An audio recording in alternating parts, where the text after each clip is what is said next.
가슴이 떨려와 자꾸 미안 네 앞에만 서면 난 너만 보면 이게 아닌데 내 맘은 그게 이런 게 아닌데 예쁘게 말하고 싶었지만 내 맘이 들킬까 난 겁이 나서। Good morning বন্ধুরা, welcome back to my channel. আমি সঞ্চিতা তোমাদের কাছে নিয়ে চলে এসেছি আমার ছোট্ট চ্যানেল সঞ্চিতার সঞ্চয় নিয়ে। আশা করছি তোমরা যে যেখান থেকে আমার এই ভিডিওটি দেখছো সবাই ভালো আছো, সুস্থ আছো আর সাবধানেও আছো। আমরাও বেশ ভালো আছি। আর আজ শনিবার, আর সকালবেলা দেখো উঠে পড়েছি, তোমাদের কাছে নিয়ে চলে এসেছি আজকে আমার নতুন ভিডিওটা। তো শেষ পর্যন্ত দেখার অনুরোধ রইল। তো আজকে দেখো সকালবেলায় আমি উঠেছি, অনেকটাই সকাল, এখন প্রায় 5:30 বাজে।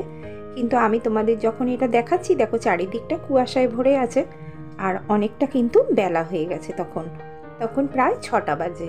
আর দেখো বাড়ির সবাই কিন্তু ঘুমাচ্ছে। আমার কিন্তু শান্তি করে কম্বলের ভেতরে এই গরমে ঘুমিয়ে থাকা আর হলো না। যখনই মনে হয় যে আমার তাড়া আছে বা তাড়াতাড়ি কোনো কাজ করতে হবে, তখন কিন্তু বিছানায় একদমই শুয়ে থাকা যায় না। আর এই কনকনে ঠান্ডাতেও কিন্তু আমার শান্তি নেই, কারণ আজকে ওর বাবা সকালবেলায় ভাত খেয়ে বেরোবে বলেছে, তাই আমাকে সকালবেলা তাড়াতাড়ি করে রান্নার কিন্তু জোগাড় করতে হচ্ছে। আমি কিন্তু অনেক কিছু কাজ করে নিয়েছি। দেখো জল এসে গিয়েছিল আর সমস্ত সবজিগুলো আগের দিন রাত্রি থেকেই কেটে রেখে দিয়েছিলাম, সেগুলো কিন্তু আমি ধুয়ে নিয়েছি। আর যেহেতু ওর বাবা আজকে তাড়াতাড়ি ভাত খেয়ে যাবে, তাই জন্য আমাদের তো খেতে হবে, সেই জন্য আমাদের টিফিনের তরকারিটা আমি বসিয়ে দিচ্ছি।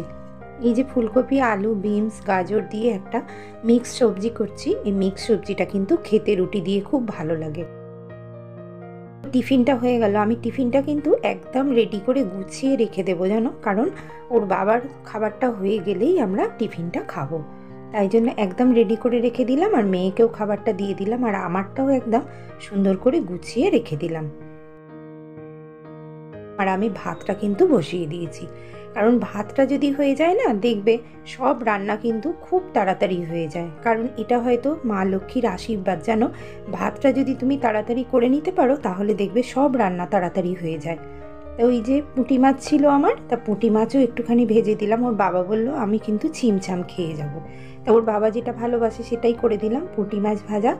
আর ওই পেঁয়াজ কেটে দেবো, আর একটুখানি মেথি শাক আগের দিন রাখা ছিল অনেকটা ফ্রিজে কেটে, সেইটা কিন্তু বেগুন আর শিম দিয়ে আমি ভেজে দেবো ওর বাবাকে। তো ওর বাবার খাবারটা তো রেডি করে দিয়েছি, এই যে হয়ে গেছে।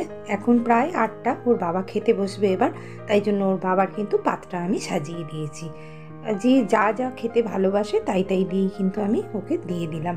কারণ দেখো খাবারটা হচ্ছে আবরুচিখানা, তাই জন্য ও যেটা পছন্দ করে সেটাই আমি ওকে করে দেবার চেষ্টা করি। তোর বাবার রান্না হয়ে যাবার পর আমি দেখলাম যে আমরা তো এটা দিয়ে খেতে পারবো না, তা আগের দিনের অনেকগুলো আমুদি মাছ ছিল, সেই মাছটা দিয়ে আর আমি একটুখানি আলু দিয়ে আর তোমার পেঁয়াজ কলি দিয়ে তরকারি করলাম, আর তেঁতুল ছিল, তেঁতুল দিয়ে একটু টক করলাম। ব্যাস, আমাদের এইটা দিয়ে খাওয়া হয়ে যাবে। আমি এবার টিফিনটা খেয়ে নিলাম। ইতিমধ্যে আমাদের বাড়িতে একটা ছেলে মাছ দিয়ে যায়, অনেক ভোলা মাছ তুলেছিল জানো, তা সে আমাকে তো একদম সেই চাপাচাপি করে দিয়ে গেল অনেকগুলো মাছ, প্রায় 1 কিলোর মতো ভোলা মাছ দিয়ে গেল। তা আমি বলছি নেব না, আমার রান্না হয়ে গেছে, তাও জোর করে দিয়ে গেল। তা দেখলাম মাছগুলো কিন্তু খুব ভালো আর টাটকা জানো, তাই জন্য নিয়েই নিলাম। আর যেহেতু ওর বাবা বাজারে যেতে পারেনি, আবার পরের দিন সকালের একটা চিন্তা থাকে, সেই জন্য কিন্তু আমি সমস্ত মাছগুলো কিন্তু ভালো করে ধুয়ে আর রেখে দিলাম। কি জানো তো, পরের দিনের সকালের যদি জোগাড়টা থাকে তাহলে কিন্তু রান্নাটাও কিন্তু অনেক তাড়াতাড়ি হয়। আর রাত্রি থেকেই আমরা যেহেতু একটা প্ল্যান করেই রাখি যে পরের দিন সকালবেলা উঠে কি করব বা কি রান্না করব, এই চিন্তাটা কিন্তু আমাদের সবার মধ্যেই থাকে, সমস্ত গৃহিণীদের মধ্যেই। তা সেই জন্য আরও মাছটা নিয়েই নিলাম, জোর করছিল যখন। আর এই যে মাছটা ধুয়ে টুয়ে আমার তো রান্না হয়ে গেছে, তাই জন্য আমি কিন্তু গ্যাসটা পরিষ্কার করে নিচ্ছি। আমাদের কাছে রান্নাটা কিন্তু একটা বড় চিন্তা, জানো তো। রান্নাটা যদি তাড়াতাড়ি হয়ে যায় না, তাহলে দেখবে সব কাজ হয়ে যায়। আর আমার যেহেতু রান্নাঘর আর ঘর একদমই অন্য অপোজিট সাইডে, তাই জন্য কিন্তু আমার খুব অসুবিধা হয়, জানো। ঘরের সঙ্গেই যদি রান্নাঘর হয় না, তাহলে দেখবি কাজ অনেক সহজ হয়ে যায়। কিন্তু আমি একবার যদি রান্নাঘরে ঢুকে যাই, তাহলে রান্নাঘরের কাজগুলোই আমি গুছিয়ে করতে থাকি, তখন আর আমি কিন্তু ঘরে যেতে পারি না। কখন ঘরে যাই জানো, ধরো ভাতটা বসিয়ে দিলাম বা একটা তরকারি বসিয়ে দিলাম, তখন কিন্তু ঘরের কাজ করা যায়। কিন্তু আমার আজকে ঘরের যা পরিস্থিতি, তাতে আমার একদম মানে বেহাল অবস্থা।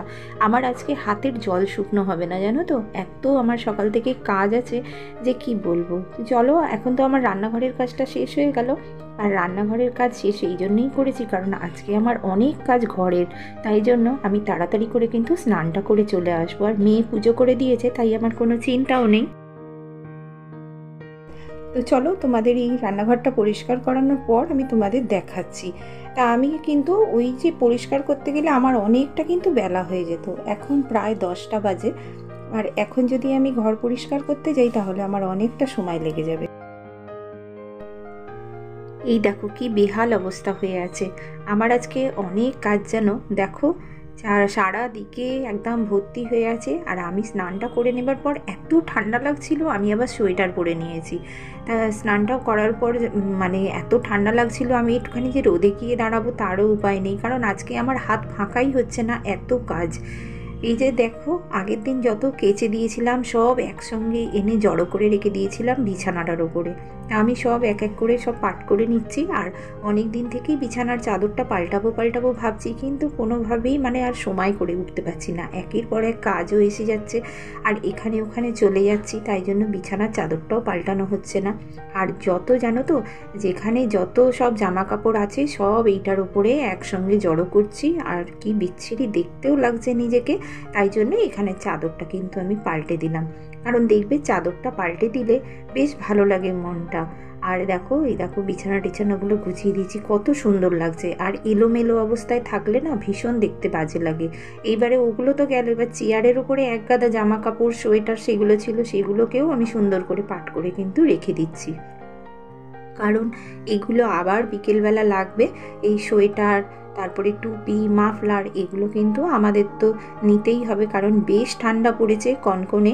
আর এত কনকনে ঠান্ডার মধ্যে আমি কিন্তু হাতের কিন্তু আমার একটুও বিরাম নেই, সমানে কিন্তু আমি জল ঘেঁটে যাচ্ছি। আর সবাই যখন ঘুমাচ্ছে, আমি কিন্তু উঠে পড়ে সংসারের কাজ করছি। কারণ আমরা জানো তো, একটা পুরো সেই ট্রেনের ইঞ্জিনের মতো, যেমন ইঞ্জিন না থাকলে ট্রেনের বগিগুলো চলে না, আমরাও কিন্তু গৃহিণীরা সেই রকমই একটা ইঞ্জিনের কাজ করি। আমরা যতক্ষণ নিজেরা সুস্থ থাকি বা স্বাভাবিক থাকি, ততক্ষণ কিন্তু আমরা এই সংসারের পিছনে সময় দেওয়ার চেষ্টা করি। তাই যতই কষ্ট হোক না কেন, সেটাকে কিন্তু আমরা কষ্ট বলে মনে করি না, কারণ আমরা কিন্তু সংসারটাকে ভালোবেসেই কাজগুলো করি। আসলে জানো তো, যেদিন থেকে সংসারে আমরা প্রবেশ করি, সেদিন থেকেই আমরা এটা নিজের সংসার বলে মনে করি। আর সেই জন্য সংসারটাকে আমরা প্রত্যেকেই সাজিয়ে গুছিয়ে পরিপাটি করে রাখতেও পছন্দ করি। আর তার সঙ্গে নিজের বাড়ির পরিবারের সবাইকে ভালো রাখার কিসে যায় বা তাদের মনের মতো হয়ে ওঠা যায়, সেগুলোও কিন্তু আমরা চেষ্টা করে যাই। তাই জন্য এটা কিন্তু যে আমাদের বাধ্যবাধকতা তা নয়, আমাদের কেউ প্রেশারও দেয় না যে এটা তোমাকে করতেই হবে, সেরম নয়। আমরা কিন্তু সমস্ত কাজটাই নিজের আন্তরিকতার সঙ্গে এবং ভালোবাসা দিয়ে এই কাজগুলো কিন্তু করি। যার কারণে কি হয় বলো তো, একটা সুন্দর, একটা সুস্থ পরিবেশ আমরা কিন্তু এটা পাই। তো মেয়ে যেহেতু পুজো করে দিয়ে চলে গিয়েছিল, তাই জন্য আমার আর পুজোর চাপটা ছিল না। এই দেখো, ঘরদোরগুলো পরিষ্কার করেই কিন্তু আমি আর আমার মেয়ে দুজনে মিলে কিন্তু খেয়ে নিয়েছিলাম। তা খাওয়া দাওয়ার পর তো আবার বাসন মাজা, তাই এবার খাবার দাবারের বাসনগুলোও সব মেজে নিলাম। মেজে নেবার পরেই কিন্তু জানো তো, এখন এত ছোট বেলা আর এত মানে কনকনে ঠান্ডা পড়েছে, ঠান্ডাতে না একদম জলে হাত দেওয়া যাচ্ছে না জানো। তবুও কিন্তু এই জলের কাজ তো আমাদের করতেই হবে, কিছু কত করার নেই বলো। তাই এইবারে সন্ধে হয়ে গেল, সমস্ত কাজ করতে করতে আমার কিন্তু আজকে একটুও আমি সময় পাইনি জানো তো বসার মতো। তাই সন্ধে দিয়ে দিচ্ছি, সন্ধে দিয়েই আবার বিকালের খাবার রান্না করতে হবে। যেহেতু বিকেলের খাবার আমাকে রান্না করতে হবে, সেহেতু একদম রান্নাটা করেই কিন্তু আমি ঘরে চলে আসব। আর কিন্তু আমি রান্নাঘরে বেশিক্ষণ থাকবো না, কারণ আমার আর শরীর চলছে না। কারণ সেই সকাল 5:30টার সময় ঘুম থেকে উঠেছি, আর তারপর থেকে কিন্তু আমার হাতের একটুও বিরাম নেই, সমানে কাজ করে যাচ্ছি সারাদিন। কিন্তু যেহেতু দুদিন আমার কাজ করতে পারিনি, আর এই যে সমস্ত ঘরদোরগুলো পরিষ্কার করতে পারিনি, সেটা কিন্তু আমার একদিনে পুরো চাপটা পড়েছে জানো। তাই জন্য আমি একদমই আর বসলাম না, একদম সঙ্গে সঙ্গে কাজগুলো সব শেষ করে নিলাম। আর দেখো দুপুরবেলা কত বাসন পড়েছিল, সেই সমস্ত বাসনগুলো কিন্তু আমি খাবার পর সমস্ত মেজে নিয়েছি, মেজে নিয়ে সব উপর দিয়ে দিয়েছিলাম। এবার এইগুলোকে সব তুলে নিচ্ছি। রাত্রে বিশেষ কিছু করব না, একটুখানি রুটি আর তরকারি করব। তা সেই জন্য ওর বাবা চিকেন নিয়ে এসেছিল, বললো চিকেন করবে। আমার আর শরীরে কুলোচ্ছিল না জানো, আমি বললাম না, আমি আর চিকেন করব না, বরং একটুখানি রুটি আর তরকারি করে নিয়ে আমি ঘরে চলে যাব, আর কিন্তু আমি কিছু করব না। তো যাই হোক, সেই দুদিন ধরে চিকেনটা ফ্রিজেই রাখা আছে, দেখি কবে করি, হয়তো পরের দিন সকালবেলা করব। তো আমার ভিডিওটা দেখতে দেখতে এতক্ষণ যারা আমার সঙ্গে আছো তাদের অসংখ্য ধন্যবাদ আমার ভিডিওটার সঙ্গে থাকার জন্য, আর তোমরা শেষ পর্যন্ত দেখার জন্য। নতুন যে সমস্ত বন্ধুরা আজকে আমার ভিডিওটা প্রথম দেখছো, তাদের যদি আমার এই ডেইলি ব্লগটা ভালো লেগে থাকে বা কোনো অংশ একটুও ভালো লেগে থাকে, তাহলে অবশ্যই সাবস্ক্রাইব করে আমার পরিবারে থেকে যেতে পারো। আর যে সমস্ত বন্ধুরা আমাকে কমেন্ট করেছিলে তারা হলে মাই ফরচুন স্টোরি আর সুচিত্রার লাইফস্টাইল ব্লগ। তো তোমাদের অসংখ্য ধন্যবাদ আমার ভিডিওতে কমেন্ট করার জন্য। এত ছোটোবেলা যে কখন 10টা বেজে গেছে বুঝতেই পারিনি জানো। এই দেখো 12:30, এখন বিছানা ফেলে শুতে চলে যাচ্ছি। আর তোমরা এতক্ষণ যারা আমার সঙ্গে আছো, আমার ভিডিওটা সম্পূর্ণ দেখেছো, তাদের তো অসংখ্য ধন্যবাদ জানাচ্ছি। দেখা হচ্ছে আরও একটা নতুন ভিডিওয়ে, ততক্ষণ সবাই ভালো থেকো, সুস্থ থেকো, সাবধানে থেকো। আমি এবার কিন্তু বিছানায় চলে যাচ্ছি। তো আজকে আমার ভিডিওটা কেমন লাগলো অবশ্যই কমেন্ট করে কিন্তু আমাকে জানাবে, আর আমার পাশে থেকো, সম্পূর্ণ ভিডিওটা দেখো, তাহলে কিন্তু আমার ভীষণই ভালো লাগবে। শুতে চলে যাচ্ছি, গুড নাইট। দেখা হবে আর একটা নতুন ভিডিও, ততক্ষণ সবাই ভালো থেকো, সুস্থ থেকো। Good night, tata.